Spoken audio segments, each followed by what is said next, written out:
Bill पर सियासत भी शुरू हो गई है।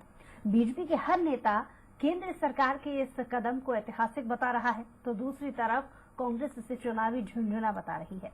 महिला आरक्षण बिल हो पर देखिए सबसे पहले यह खास रिपोर्ट, उसके बाद चर्चा की शुरुआत।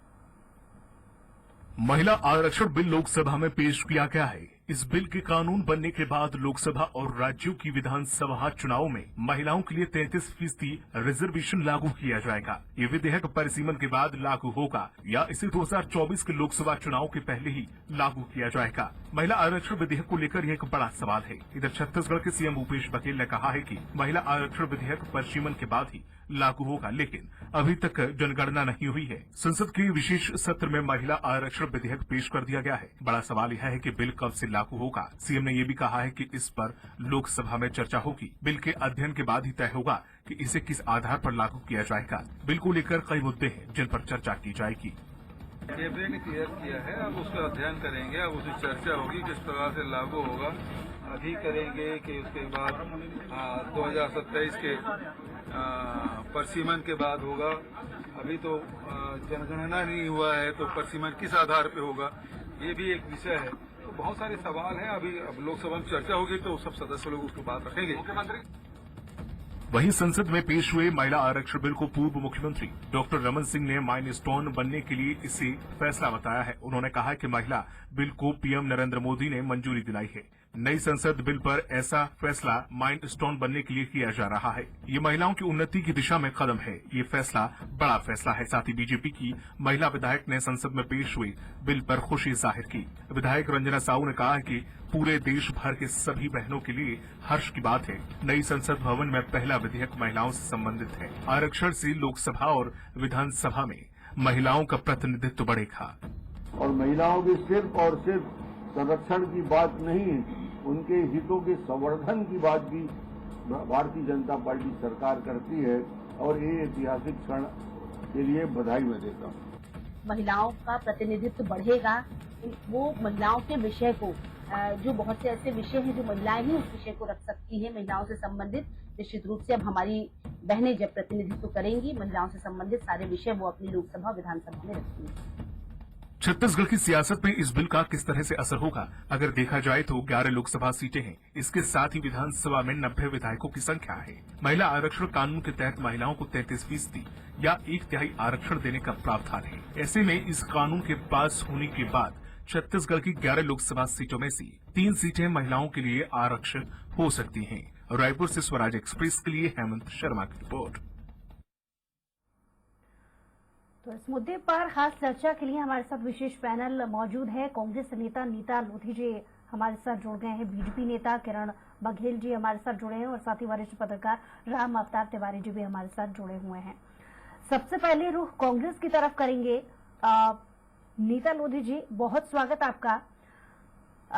नीता जी, जिस तरीके से 27 साल से ये बिल लगातार चर्चा की मांग करता आ रहा है, लगातार संसद में पेश होता आ रहा है, राजनीति चमकाने की जो होड़ है वो बीजेपी के नाम भी रही है, कांग्रेस के नाम भी रही है। आप इसको लेकर के क्या सोचती हैं? फिर इसके बाद अगले मेहमान की तरफ मैं जाऊंगी।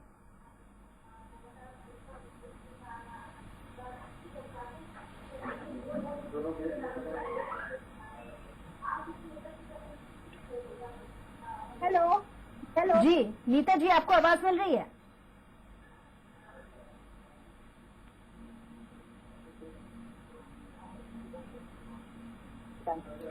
चलिए बीजेपी की तरफ भी रुख कर लेते हैं। किरण बघेल जी हमारे साथ जुड़े हुए हैं, बहुत स्वागत आपका किरण जी।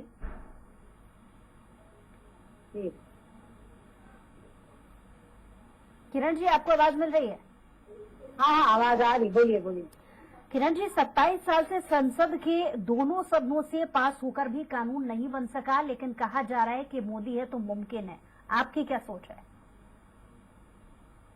बिल्कुल, मैं इस बात से बिल्कुल सहमत करती हूँ कि मोदी है तो मुमकिन है। इस प्रकार हमारे संवेदनशील प्रधानमंत्री ने महिलाओं के उत्थान के लिए, उनकी सुरक्षा के लिए, स्वास्थ्य के लिए जो कदम उठाए हैं, चाहे वो उज्ज्वला गैस योजना हो, चाहे घर घर शौचालय निर्माण की बात हो, मुस्लिम महिलाओं को ट्रिपल तलाक से आजादी हो, प्रधानमंत्री आवास में महिलाओं के नाम से स्वीकृति की जा रही हो, ये जनधन खाते जिसमें 50 करोड़ से ज्यादा 70% महिलाओं के नाम से खाते खुलवाए गए हैं।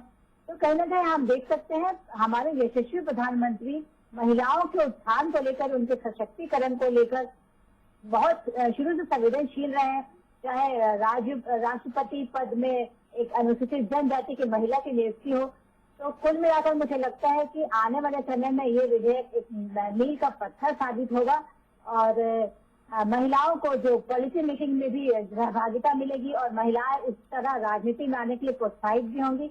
हो सकता है कुछ टेक्निकल कुछ छोटी मोटी दिक्कतें आ सकती है। तो मुझे लगता है जिस प्रकार 370 धारा हटाना एक इम्पॉसिबल सा काम था, जब डिजिटलाइजेशन की बात करते थे मोदी जी, तो ये भी असंभव सा कार्य लगता था, या 70 करोड़ जनधन खाते खुलवाने की बात है, ये भी एक असंभव सा कार्य लगता था। लेकिन मोदी जी ने हर असंभव कार्य को सिद्ध करके दिखाया है। तो ठीक उसी तरह इस महिला विधेयक को भी पास करके, इसे लागू करके मोदी जी सिद्ध करेंगे कि वो महिलाओं के हितैषी हैं और कहीं ना कहीं महिलाओं के लिए संवेदनशील है और चिंतित है।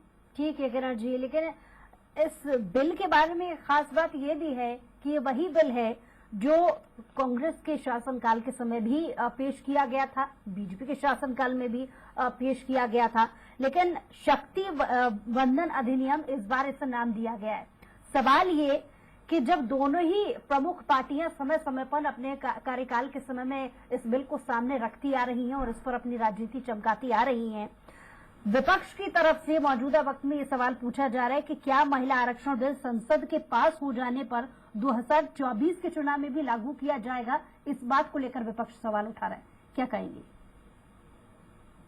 ये आप बिल्कुल ठीक कह रहे हैं कि पिछले 27 साल से इस बिल को पास करवाने की कोशिश की जा रही है और ये संभव नहीं हो पा रहा है। बहुत सी कारण थे, जैसे कि मेरा पहला प्रश्न तो कांग्रेस से ही है कि 10 साल केंद्र में इनकी शासन रही, लेकिन ये बिल पास नहीं करा, तो कहीं ना कहीं इनके नियत पे भी प्रश्न चिन्ह उठता है। रही बात विधेयक पास होने की, तो पूरी कोशिश रहेगी। इसमें कुछ टेक्निकलिटीज आती है, कॉन्स्टिट्यूशन के हिसाब से हमारा भारत का संविधान चलता है और भारत की कानून चलता है। तो मुझे लगता है छोटी मोटी जो टेक्निकलिटीज है, छोटी मोटी जो अवरोध होंगे, मुझे लगता है आने वाले समय में जल्द से जल्द पूरा किया जाएगा और इसे जल्द से जल्द लागू करने के लिए हो सकता है लोकसभा, आने वाले लोकसभा चुनाव तक इसे ये लागू करने में संभव हो सके। तो we are very hopeful and we are very looking forward to this implementation of this bill. Hello, ठीक है, क्योंकि सवाल विपक्ष की तरफ से, तो ये सवाल मैं नीता जी से भी दोहराना चाहूंगी। नीता जी, मेरी आवाज आ रही है? जी नीता जी, हम आपको सुन पा रहे हैं।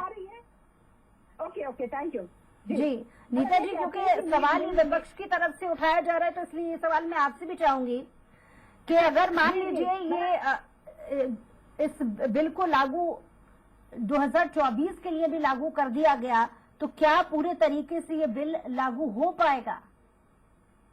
यानी 2024 के चुनाव में यही तो जी क्या ये लागू हो पाएगा, यही हमारा प्रश्न है। जब ये मील का पत्थर है, अगर ये कहते हैं मील का पत्थर, अगर ये कहते हैं तो ये मील का पत्थर तो हमारे राजीव गांधी जी ने ही इस मील के पत्थर को रख दिया था जब इन्होंने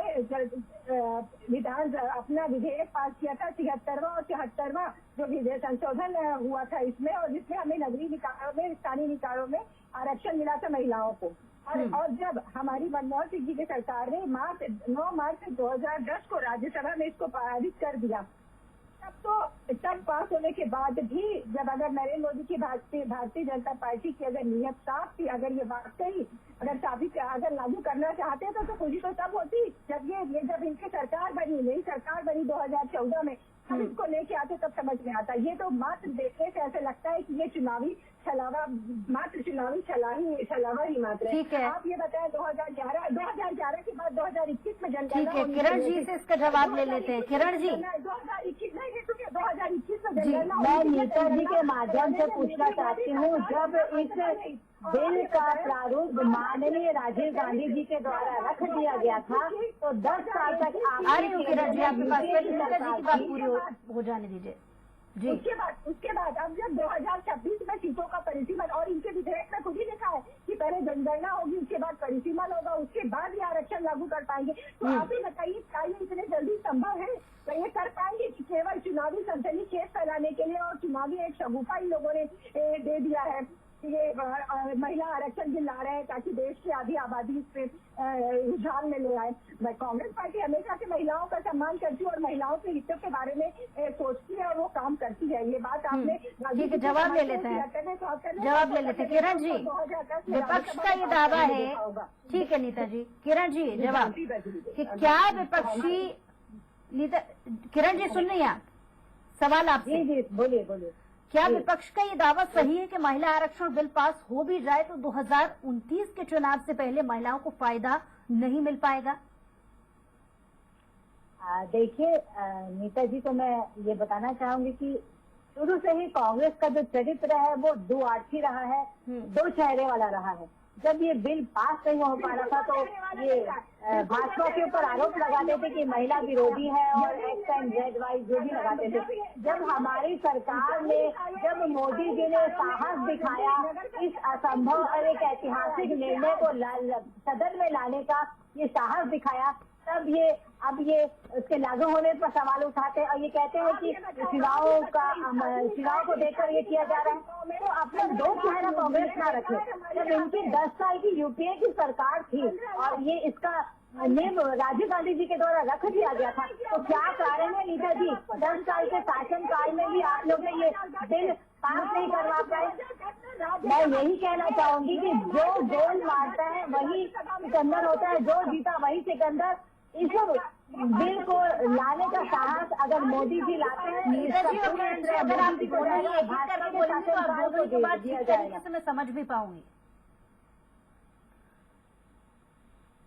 आप ये बताएं, स्थानीय तौर में आरक्षण हमारी कांग्रेस की सरकार ने लाया और आज परिलक्षित रूप से यथार्थ में वो दिखता है। आज 15 लाख से ज्यादा इसे पारित क्यों नहीं करा पाए नीता जी? 10 साल तो आपकी सरकार थी, पारित क्यों नहीं हुआ आपकी सरकार के कार्यकाल में? राज्यसभा में पारित हो चुका था, लोकसभा में बीजेपी वालों के कारण। नीता जी और किरण जी, एक जानकारी मैं आप दोनों ही को दे दूं कि क्योंकि लोकसभा में, ताजा जानकारी मैं आपको दे दूं कि लोकसभा में बिल पास हो गया है। अब इंतजार राज्यसभा में चर्चा को लेकर के, यानी कि कहीं ना कहीं इस बिल को लेकर के जो तस्वीर है वो साफ होती जा रही है। खैर, सवाल नीता जी आपसे मेरा, क्योंकि आप जिक्र कर रही थी कि बीजेपी का महज ये एक झुंझुना है, ठीक है, और इसके पहले तमाम विपक्षी नेता भी इस बात को कह चुके हैं। सवाल इसलिए आपसे नीता जी, जिस महिला आरक्षण बिल को पेश करने के लिए इतिहास की बात बीजेपी करती है, विपक्ष उसे क्यों, यानी कांग्रेस अब उसे झुंझुना क्यों मान रही है? क्योंकि इतिहास में ये बिल लाने की बात कांग्रेस कह चुकी है। जी बिल लाने की बात कर चुकी है और आज सदन में हमारी नेता आदरणीय सोनिया गांधी जी ने खुशी भी जाहिर की। महिला बिल जो हमारा बनाया हुआ, हमारा बिल है महिला आरक्षण बिल। महिला आरक्षण बिल हमारे कांग्रेस का बनाया हुआ बिल है। पर आप जब 2021 की जनगणना कराने में आप भारतीय जनता पार्टी की मोदी सरकार टोटल असफल रही। 2021 में जनगणना नहीं करा पाई, आज 2023 आ गई है और 2026 में हमारा परिसीमन होना है और विधेयक में स्पष्ट लिखा है कि जनगणना और परिसीमन के बाद आरक्षण लागू होगा। तो फिर ये क्या कहते हैं, तो आपको लगता है कि ये तत्काल लागू हो पाएगा? क्या आपको ये प्रैक्टिकली संभव दिखाई देता है? ठीक है नीता जी, लौटूंगी आपके पास। हमारे साथ वरिष्ठ पत्रकार राम अवतार जी भी लगातार जुड़े हुए हैं। राम अवतार जी, एक मीडिया एनालिसिस बतौर आपसे एक प्रतिक्रिया इस बिल को लेकर के चाहूंगी। विपक्ष एक और अपनी राजनीति चमकाने की कोशिश कर रहा है, जबकि मौजूदा सरकार इस बिल को हथियार मानकर 2024 के लिए एक नया कार्ड खेला है, ऐसा एक बार फिर से विपक्ष कह रहा है। आप क्या मानते हैं? देखिए, इससे दो बातें हैं। पहला कि महिला आरक्षण बिल जो प्रस्तुत किया जा रहा है उसके प्रशंसा करनी चाहिए। दूसरी बात यह है कि क्या यह बिल प्रस्तुत किया गया है ये कानून का रूप लेगा या नहीं लेगा। ये चुनावी एजेंडा है, चुनावी जुमला है, या इसकी जमीनी हकीकत कब पूरा होगा, कब लाभ मिलेगा। ज्यादातर लोकसभा में जो विधेयक आते हैं उसका फायदा अगर तत्काल होता है, तत्काल नियम कानून बनते हैं, उस पर चर्चा होती तो ज्यादा फायदा है। अब 2029 में होगा तो 2029 के लिए अपन चर्चा कर सकते हैं, मगर जमीनी हकीकत वैसा है नहीं। क्योंकि आपको जनगणना कराना है, परिसीमन कराना है, वो इस चुनाव में, जो लोकसभा चुनाव है उसमें नहीं हो पाएगा। अगले बार ये प्रक्रिया चलेगी तो अगली सरकार आएगी, कौन सी सरकार रहेगी, उस सरकार की क्या मंशा रहती है। इस सरकार की जो मंशा है वो विधेयक ला दिया, अब हो सकता है इसका चुनावी फायदा लेने के हिसाब से काम किया जा रहा है कि वास्तविक में अभी ही विधेयक आ जाएगा, विधेयक कानून का रूप ले लेगा, पुराने जनगणना के आधार पर करा देंगे। तो सरकार को अभी स्पष्ट करना चाहिए कि ये जो बनाया आ रहा है आरक्षण विधेयक, ये पिछले 28 वर्षों से जो झुंझुना है, पकड़ाया है, वही झुंझुना रहेगा कि वास्तविक में महिलाओं को हक मिलेगा। महिलाओं को हक कैसे मिलेगा? हम देख रहे हैं हर लोकसभा चुनाव के दौरान या विधानसभा चुनाव के आधी आबादी महिला है, महिलाओं को सम्मान मिलना है, ये बड़ी बड़ी बातें हर राजनीतिक दल कर रहा है, परंतु लागू क्यों नहीं कर रहा है? उसका जमीनी हक, उसको कानून का रूप क्यों नहीं ले पा रहा है? अच्छा, आप अपनी पार्टी में ले लो नियम कानून, लोकसभा में पढ़ने के लिए समय है बहुत। लोकसभा में नियम कानून परिसीमन आएगा, जनगणना होगी तब होगा। तो सूत न कपा जुलाहों में लट्ठा लट्ठी मत हो, उससे पहले पार्टी वाले ही अपना अनुशासन कर दे। आज पार्टी का नेतृत्व तो सोनिया गांधी के हाथ में है, पार्टी का नेतृत्व तो मोदी जी के हाथ में। पहले अपनी पार्टी के भीतर इसका पालन करा लें कि 33% आरक्षण के आधार पर पद मिलेंगे, 33 पद सम्मान मिलेगा, नियुक्तियां होगी, विधायक का टिकट उसी अनुसार से देंगे। तो ये कहीं न कहीं शुरुआत होनी चाहिए। पार्टी को अपने अनुशासन पहले लागू कर दें, फिर बयानबाजी पे करें। बयानबाजी और लोकसभा विधानसभा जब चुनाव आएगा तब होगा। तो ये सारी बातें, जो जितनी बातें हो रही है उसमें कई बातें भ्रम की स्थितियां हैं। उन भ्रम की स्थिति को राजनीतिक दलों को, जो सत्ताधारी दल है, उसको स्पष्ट करना पड़ेगा महिलाओं के सामने। महिलाएं आज खुश हैं बेचारी कि मोदी जी आत्मविश्वास से भरे नेता हैं, अच्छा निर्णय लेते हैं। तो उन महिलाओं को लग रहा है कि ये विधेयक तत्काल ये लागू हो जाएगा, तत्काल पालन हो जाएगा। तो क्या तत्काल इसका पालन होगा कि 2029 में होगा, 2026 में होगा, कि पिछले 28 साल से हर बार जो महिला बिल अटक जाता है? देखिए इसका विरोध कौन कौन ने किया है, कब कब। महिला आरक्षण बिल का इसका इतिहास महिलाओं को निकालना चाहिए कि हर पार्टी ने विरोध किया है क्या, कि क्षेत्रीय पार्टी ने किया है, कि राष्ट्रीय पार्टी ने भी किया है। तो एक पुरुष प्रधान समाज जो है बड़ी आसानी से महिलाओं को जो मान सम्मान पद मिलना चाहिए वो देने को तैयार है या नहीं है। तैयार है तो तत्काल इस पर फैसला हो, और नहीं है तो पिछले 28 साल से हम हर बार देख रहे हैं चुनाव के समय ज्यादा उछल कर आता है, उसके बाद मामला टैं फीस हो जाता है। ये बातें अच्छी बातें हैं, होनी चाहिए, मगर चुनावी लुभावना वादे है कि वास्तविक वादे हैं कि महिलाओं को वास्तविक में पद दे रहे हैं, तो भ्रम को दूर करना चाहिए। विधेयक प्रस्तुत कर देना ही पर्याप्त नहीं है, उसके आगे कब होगा, कैसे होगा, कि समय लगेगा, तमाम मामलों पर अपनी राय सरकार को लोकसभा में प्रस्तुत करना पड़ेगा। तभी यह बात बहस का बनेगा और तभी महिलाओं को न्याय मिल पाएगा, तभी महिलाओं को आरक्षण का फायदा हो पाएगा। अन्यथा हम यहाँ झगड़ेंगे बहस में, तो ये हो सकता है हर कोई महिलाओं का हितैषी बताने का, महिलाओं को शुभचिंतक बताने का, महिलाओं को अधिकार बताने के लिए उतावले हैं। बिल्कुल, यहाँ पर बहुत अच्छी बात आपने यहाँ पर कही है राम अवतार जी, कि वाकई में महिला आरक्षण बिल की राह में अभी कई रोड़े हैं। बहुत अच्छे विस्तार से आपने इसको समझाया। यही वजह है कि 27-28 साल से इस बिल को लागू करने की कोशिश बीजेपी ने भी बहुत की और कांग्रेस ने भी बहुत की, लेकिन मामला सिफर ही रहा।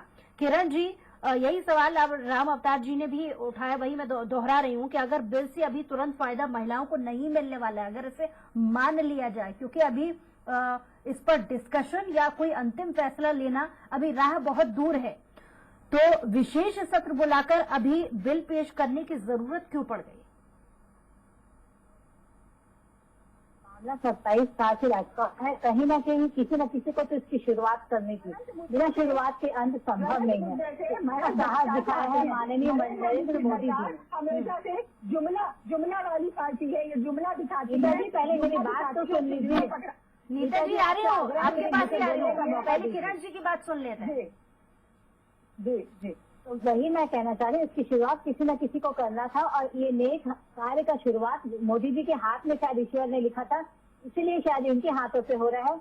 रही बात शुरू से ही मोदी जी आरक्षण कम और महिला के सशक्तिकरण पे ज्यादा जोर दे रहे हैं।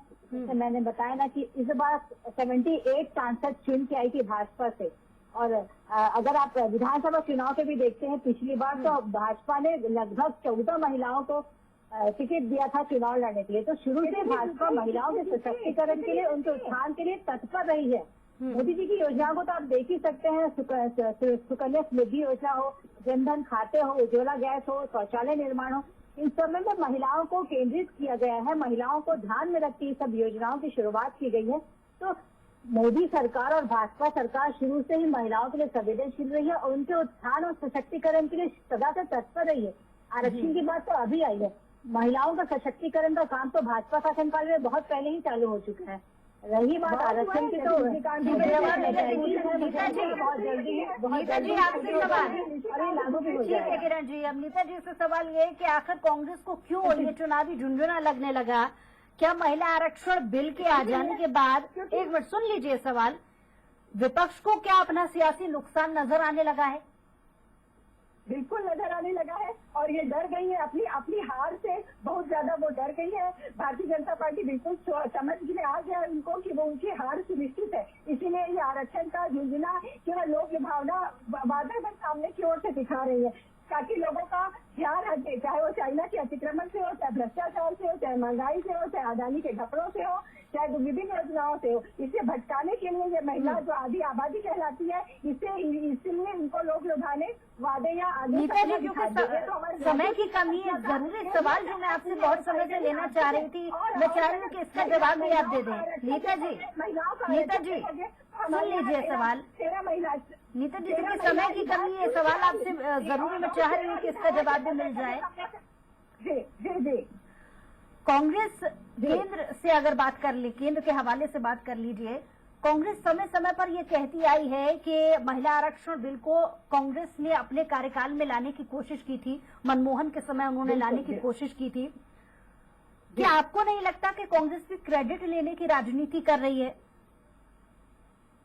जी नहीं मैडम, कांग्रेस की लिए क्योंकि 1996 में देवगौड़ा सरकार में ये लागू करने को लेकर के एक कदम उठाया गया था। उसके बाद 97 में इंद्र कुमार गुजराल ने ये मामला उठाया था। उसके बाद 98 में अटल बिहारी की सरकार ने इसे उठाया था। 1999 में प्रधानमंत्री अटल बिहारी बने थे, यानी कि 2010 में मनमोहन सरकार ने, सुन लीजिए, 2010 में मनमोहन सरकार ने इसको 2 साल तक पहले लोकसभा और राज्यसभा में डिस्कशन के लिए एक पहल की थी। लेकिन पहले ही मनमोहन के पहले जितनी सरकारें आई हैं उनकी तरफ से तो पहले ही इसको लेकर के एक कोशिश हो चुकी है। तो क्यों कांग्रेस कहती है कि इसकी कोशिश सबसे पहले कांग्रेस की तरफ से की गई थी?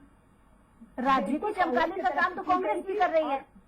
और नहीं, बिल्कुल नहीं कर रही है, राजनीति चमकाने का काम बिल्कुल नहीं कर रही है कांग्रेस ने 74वें और 73वें और 74वें संशोधन जो पंचायत थे और नगरीय निकाय के थे, इसको लागू किया और आज 15 लाख से ज्यादा महिला नेताएं भारत में विराजमान है। और 9 मार्च 2010 को यहाँ पे मनमोहन सिंह जी की सरकार ने इस विधेयक को भी पारित किया। और जहाँ तक राज्य की बात आप कह रही थी, राज्य में केवल टिकट नहीं, 90 में से हमारी पहले 13 विधायक जीत के आई थी। 3 उपचुनाव के बाद हमारी 16 विधायक हमारे छत्तीसगढ़ में वर्तमान में विद्यमान है। मतलब में 17.77% महिलाएं छत्तीसगढ़ में विधानसभा में प्रतिनिधित्व कर रही है। कांग्रेस का हमेशा से ही दृष्टिकोण एकदम क्लियर रहा है और भारतीय जनता पार्टी को केवल जुमला दिखाने के लिए और महिलाओं की आधी आबादी को केवल आप झांसा देने का काम और झुंझुना पकड़ाने का काम ये लोग कर रहे हैं। और समय की कमी है। राम अवतार जी, लास्ट रिएक्शन आपसे चाहूंगी। हमारे वादी जान चुकी है, समय आने पर इनको जरूर। राम अवतार जी, महिला आरक्षण बिल है उसको लेकर भ्रम की स्थितियां हैं। चुनावी राजनीतिक फायदे के लिए हर पार्टी ने हर समय इसका उपयोग किया है।